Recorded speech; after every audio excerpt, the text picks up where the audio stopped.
বল্টু আর তার দাদা বাগানে বসেছিল। তখন মাটির ভিতর থেকে একটি কেঁচু বের হয়ে আসলো।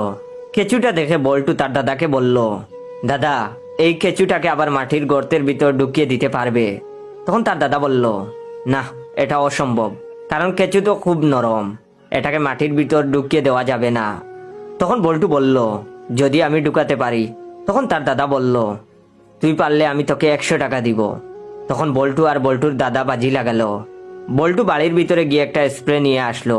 কিছুক্ষণের মধ্যে কেঁচুটি একদম শক্ত হয়ে গেল। বল্টু তখন খুব সহজেই কেঁচুটাকে আবার সেই মাটির গর্তের ভিতর ঢুকিয়ে দিল।